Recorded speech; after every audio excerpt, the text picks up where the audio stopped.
안녕하세요. 최윤진입니다. 스마트폰과 태블릿 PC는요, 휴대성도 강하고 그 기능도 굉장히 파워풀합니다. 하지만 이 화면 사이즈가 PC보다 좀 작죠. 그리고 입력하는 키보드나 마우스가 없습니다. 그래서 이 조작하는 방식이 당연히 PC와는 다를 수밖에 없겠죠.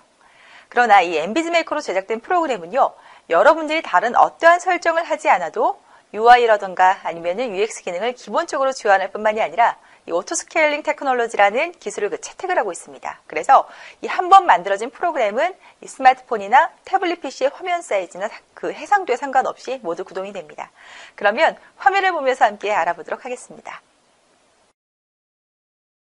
직접 제가 입력을 해가면서 이 프로그램에 입력하는 방식에 대해서 한번 알아보도록 하겠습니다. 자, 여러분들이 보고 계신 지금 이 화면 같은 경우에는 스마트폰이 보여주고 있잖아요. 제가 실시간으로 준비한 이 화면을 화면 투시로 해서 여러분들이 함께 보기 위해서 준비를 한 겁니다. 제가 지금 입력하는 과정에서 제가 실시간으로 이제 터치 입력 방식으로 직접 어떻게 이제 기능을 보완할 수 있는지, 어떻게 데이터가 들어가게 되는지를 이제 보여드리기 위해서 준비를 해봤습니다.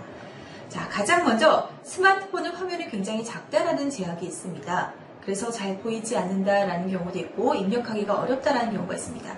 왜냐하면 PC 같은 경우에는 키보드라던가 마우스가 있기 때문에 입력하는 그 방식이 좀 간단했거든요. 그러면 이 작은 스마트폰에서는 어떻게 입력을 해야 되느냐가 이제 관건이 되겠죠.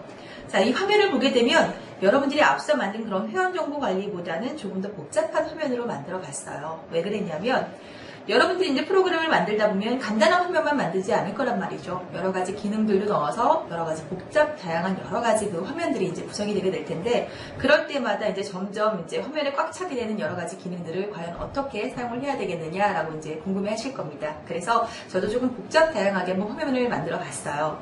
여기 보면 제가 구성한 항목들 부분에 뭐 날짜로 보여지고 있는, 여러분들 날짜는 다 아시죠? 날짜 입력란이라는 아톰을 사용하게 되면 해당 날짜가 나타나게 됩니다. 그 다음에 직접 입력을 해야 되는 부분이라던가 시간이라던가 아니면은 UI로 좀 보여지고 있습니다. 콤보 박스와 체크를 할 수 있는 그런 항목들. 자, 이런 것들 실제로 이제 입력을 해야 되는데 일단 가장 먼저 문제가 되는 게 화면이 좀 작다, 잘 보이지 않는다라는 겁니다. 그럴 때에는 스마트폰이 제공하고 있는 여러 가지 기능들 중에 자, 화면을 늘리고 줄이고 하는 방법이 있죠. 자, 핀치인, 핀치아웃이라고 합니다. 그 명칭을요. 그래서 일일이 늘리고 줄여가면서 원하는 그 데이터를 넣어줄 수도 있겠죠. 자, 가장 먼저 이제 등록일부터 제가 직접 입력을 해보도록 할게요. 날짜, 등록일 같은 부분은 날짜 입력란 아톰으로 구성을 하게 되면 실제 실행을 했을 때 이렇게 데이터 픽업가 나타나게 됩니다. 그래서 원하는 그 데이터를 선택을 하게 되면 해당 데이터가 바로 이렇게 입력이 되게 되는 구조를 사용을 하실 수가 있겠죠. 직접 입력도 해야 된다, 데이터를 넣고 싶다라는 경우가 있습니다. 그럴 때 이 상담 제목에다가 직접 넣어 볼게요. 상담 제목에다가 제가 여기다가 원더풀이라는 제목을 넣어주도록 하겠습니다.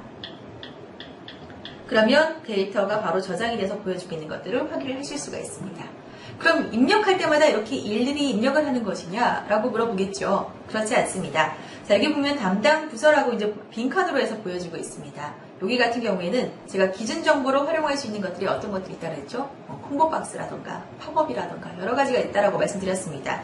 저는 여기에다가 팝업이라는 기능을 넣어줬어요. 그래서 이 팝업을 선택을 하게 되면 나타난 그 데이터를 엔터를 치게 되면 그 데이터가 나타나게 됩니다. 그래서 원하는 그 데이터를 선택을 하게 되면 이렇게 입력이 되게 되는 구조를 사용할 수가 있겠고, 그 다음 콤보로 보여지고 있는 이 UI가 있습니다.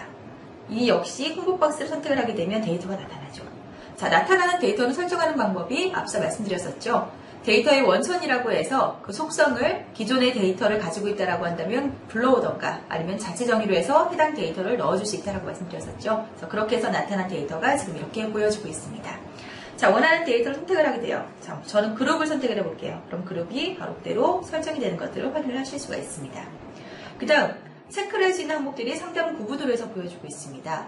자, 이거 같은 경우에는 여러 가지 항목 중에 복수, 다중으로 선택할 수 있게 할 때는 체크박스라는 걸 사용할 수 있다고 말씀드렸었고, 저는 이 상담 구분에 여러 가지 항목들 중에 단 한 가지만 선택할 수 있는 속성으로 라디오 버튼을 구성을 시켜봤습니다. 그래서 상담 구분을 원하는 그 데이터로 이렇게 이동을 해가면서 입력도 해 주실 수가 있어요.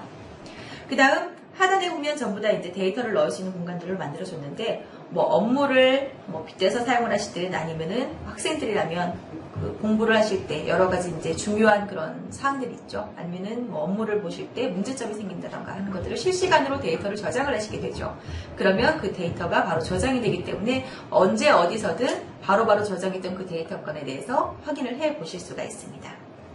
자, 이렇게 해서 실제 화면이 좀 작지만 PC보다 더 빠른 속도로 더 손쉽게 입력하는 방법에 대해서 배워봤습니다. 자, 오늘은 여기서 마치도록 하겠고요. 다음 시간에는 입력하는 방식이 이거 한 가지만 있는 방법은 아니거든요. 여러 가지 입력하는 방식에 대해서도 배워보고 그 다음에 가장 중요한 메인 화면 그 방식에 대해서도 한번 알아보도록 하겠습니다.